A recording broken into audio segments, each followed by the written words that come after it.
The Chicago Sky are holding off on their last round of roster cuts until after Saturday's game. But that does not mean news isn't coming out. We got comments from Courtney Vandersloot on Haley Van Lith, plus Lisa Leslie talks about Angel Reese and what she needs to do next in her career and more. We're going to talk about all that, plus a little bit of Camila Cardoso news as well right after this. Welcome to Chicago Sky Central, and here's your host, Haize.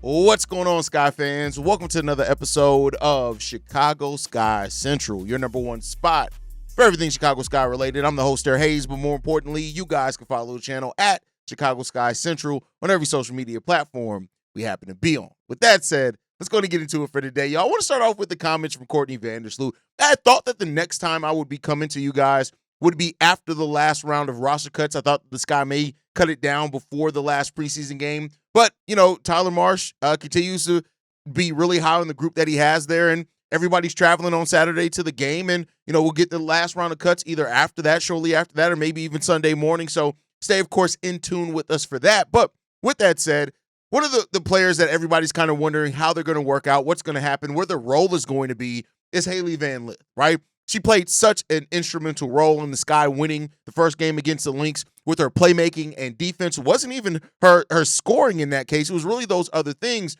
Well, Courtney Vandersloot, who was brought in here to be the veteran point guard and could be there as a handoff to Haley Van Lith when she's ready to take over that starting guard role, talked about that. And Vandersloot said this, Haley Van Lith is great. She listened to everything I say. I think the best part of it is that we can compete in practice. We're going to make each other better. She plays me hard. She's going to make me better just as much as I'm going to try and make her better.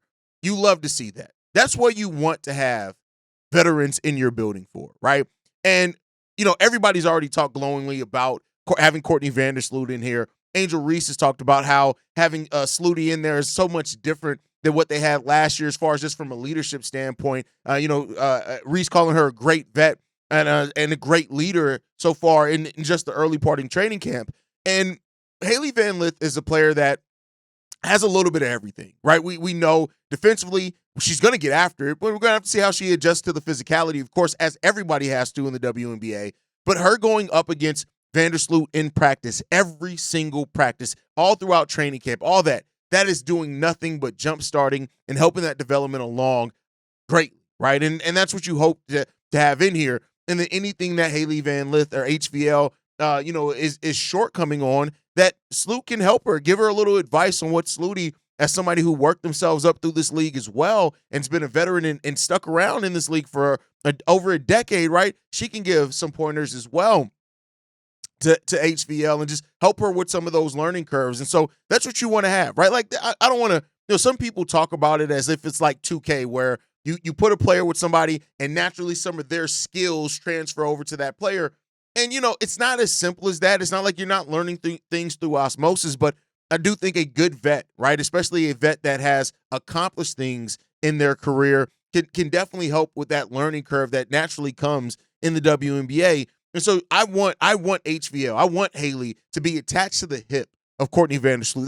That's ideally what I would love to see here because, again, Sloot has knowledge that Haley is a competitor. She's a dog. She has really good basketball IQ, and she's somebody who would probably learn it their own way regardless of how they had to go through. But Courtney's there to help it, and she's there to help the team. That's really what Courtney's role is overall this season. She's coming in here to help this team learn, grow, and excel, right? And that's really what it is. It's a complementary role all the way around. You're probably not going to see Courtney Vandersloot average crazy amount of shots or anything like that because she's there to facilitate. Ariel Atkins is there to score. Angel's there to score, right? And so Courtney Vandersloot, as well as Camila, I'm not just stopping it. Everybody's there to score, right? But you look at Sloot, and just what she's going to bring for this team. Like, this is a player that at one point averaged almost 10 shots per game for like 6 years straight. Last year she averaged 9.3 with the Liberty, or the year before that, her first year with the Liberty, 9.3. Last year, 5.9. I think that's something around what you're probably going to see from Slooty with this Sky team. It's going to be a lot more about facilitating. She's going to take some shots, and she's going to hit some tough shots. Make no mistake about that. But it's about the facilitating. It's about the basketball IQ. It's about, how she directs and lead and is the quarterback and the coach on the court for this Sky team. Those are the things that's really important for Sloot in this first year back and being the mentor to Haley Van Lith. And Haley, I'll tell you what, man, I really hope that, while me and Steve-O had some questions about the fit and what Haley was going to do and what was her position going to be right away, but you've already been able to see a little bit of like just the fact that she's going to be a dog. She's not going to back down from anybody. And, when her shot isn't falling, she's going to try to do some other things out there. And it seems like this team is really empowering her to do that. And Tyler Marsh has given her, at least so far in preseason, that long leash to fail, right? Because she failed coming right into the game the first time when she first came into that game. But Tyler Marsh didn't sit her down, right? He didn't become reluctant to put her back in the game later on. He didn't do that, right? He still gave her that opportunity and let her work through it and learn through it. And that's what's important, especially in the rookie year. How you learn through things is going to be really important. And so, she's shooting 2 for 5 so far on the preseason, but that's fine. She's had 5 assists in each of the first 2 preseason games. I'm telling you what, that's good. 4 rebounds over the first 2 preseason games. Those are things that I could take because she's competing out there. Despite being the littlest player on the court sometimes, she's out there competing, and she ain't about to back down to nobody. So, I love to hear that from Haley Van Lith and having that and the mentorship that's there for, and we'll see, right? The next thing that I want to talk about is Lisa Leslie talking about Angel Reese, right? And she was working with Angel Reese, during, Unrivaled and stuff like that in the offseason. Apparently, I didn't even know that. I must have missed that myself. And Lisa Leslie had this to say about Angel. Angel has the motor. She has the energy that you need to be an amazing player. She has a nose for the ball that's really uncanny and really tough to stop. She's a physical player who plays. She enjoys contact, so you really can't rattle her. I think we have all the pieces that make her a really good player.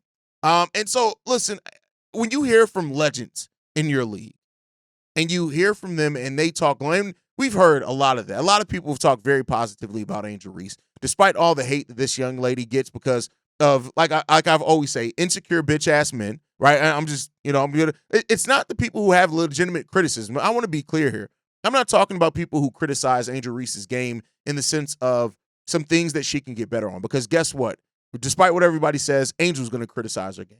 You better damn well Tyler Marshall's going to criticize her game. There's criticisms for everybody's game, not just Angel. Nobody's a perfect player. Everybody has a level of criticism that they can get, right? So I'm not talking about, I don't want this to turn into, hey, he's saying nobody can criticize Angel. No, not saying that. I'm talking about a specific group of vocal, dumbass, bitch-ass mama boys who see a black woman who's not afraid to be herself, who's not afraid to do the things that she's allowed it in life to do outside of just needing to just, let me not have a life because I don't want anybody to think I'm not focused on basketball. It's one of the stupidest things that her detractors and haters say is that anytime she does something, she's not focused on basketball because it's stupid. It's really stupid, right? And it unfortunately, like even with the Met Gala thing, she missed practice for the Met Gala, and then all the New York Liberty players they're in New York, so it's different. Yeah, but did you talk about Paige being there? You talk about all the other WNBA players that weren't there? Guess what? You can still, and the same thing that people do in the NBA too. When players have pocket, you can't have a pocket. You can have a life outside of that. That does not mean they're working. You don't see every little bit. Just because you see some stuff on social media doesn't mean that that's the entirety of their life. Stop sounding stupid. Y'all sound stupid, insecure, and like bitch-ass mama boys. And again, this ain't ESPN. I'm going to call y'all out for it because I'll sit there in comment section. Anytime something posted about Angel, it's the same little group of community. She's ghetto. Shut the fuck up. Shut the fuck up, right? Because nobody was judging your mama when she was sucking dick for, you know what? I'm going to stop. Anyway, Lisa Leslie goes on to say, I think Angel's ability to score is going to continue to get better. Scoring on the inside and finishing on the left side and right side. She's a lefty who shoots very well on the right side. She has an excellent work ethic, and she's going to continue to get better. Lisa Leslie, those words hold true. And for those that are new to the W or whatever else, I think people may not understand that is one of the faces of the W that helped build this thing, right? And not to say that they can't have some blind spots or whatever else it is, but like Angel's ability to go out there and work, that's going to be the thing that makes her special. That's going to be the thing that gets her over the hump because Angel does put in the work and Angel does care. That's why I said believe me, there's nobody, there are even Angel Reese fans and or stans, because I think stans are toxic in any fan base, even if it is one that I support. I love Angel Reese, but Angel Reese stans are just as stupid and toxic as anybody else, right? Because that blind thing is stupid, right? But I was like, oh, Angel has a lot that she needs to work on. Oh my God, how can you say that Angel has a lot that she needs to work on? Because she does.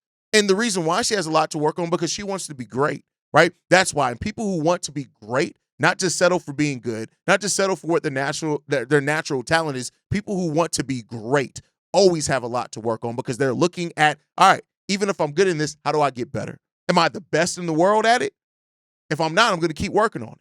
And Angel has that type of mindset. She has that type of mentality. So, yeah, there's still a lot that she needs to work on. Efficiencies, something that she needs to work on. Going back to what she did in high school and earlier on in her collegiate career, as far as being a more solid mid-range shooter, that's something that she's going to have to work on. I'm sorry, if you look at Angel, and just because you're a fan of her and you think that she's perfect, then I tell you what, that's actually not good. That means she's capped out.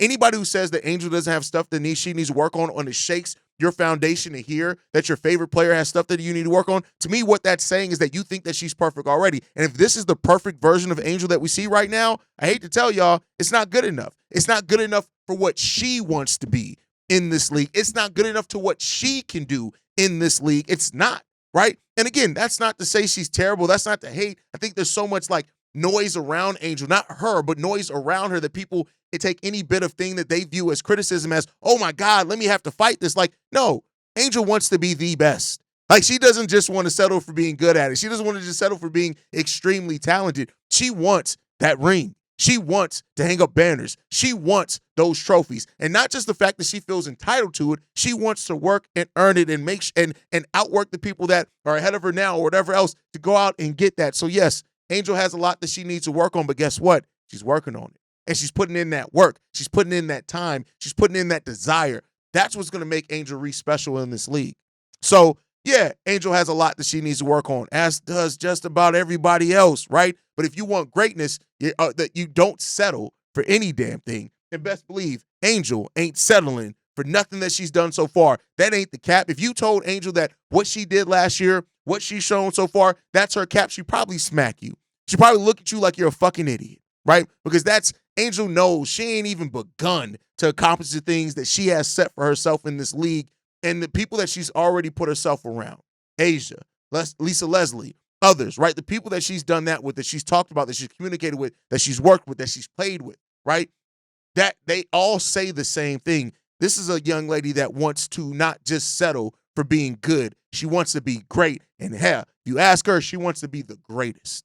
And I hope that she goes out there and continues to put on that work, because this season's coming, and you're not going to catch anybody off guard at all. You're not. Listen, people, when they see Angel, they want to score on Angel. They want to be the one that could put up 20 on Angel. They're going to want to do that. They're going to want to be the one to humble the Barbie, and not in a sense like it's competitive. This is sports in the sense of it being competitive, not like from a petty standpoint. Well, sometimes sports is petty, but not from like a toxic standpoint. Just in the sense that, hey, we're competing. We're not going out here to play fucking tic-tac-toe and patty cake. We're out here competing in a sport. We are battling. So you absolutely right. The people ahead of her, the people that she's guarding, they want to beat Angel Reese. She's going to have a target on her back as she goes, because she is a big personality, because she is a star, because she does want to be great. So that puts a target on your back.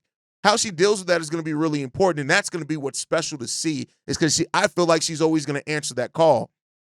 But to do that, she has to continually improve. You cannot rest on your laurels and expect to continue to be anything, really. People who rest and don't realize that no matter how good they are or are not, that they can't stop working, those are the people that fizzle out early. And that ain't going to be Angel. So, yeah, she got a lot to work on. And so we'll see how that goes, but it's really good to hear how that's gone so far, right? But let's talk about Camila, right? Camila Cardoso, who Tyler Marsh talked about the importance that she's going to have, the kind of prioritization that she's going to have based off up from what she did last year, the importance of having guards now that can make interior passes to your forwards.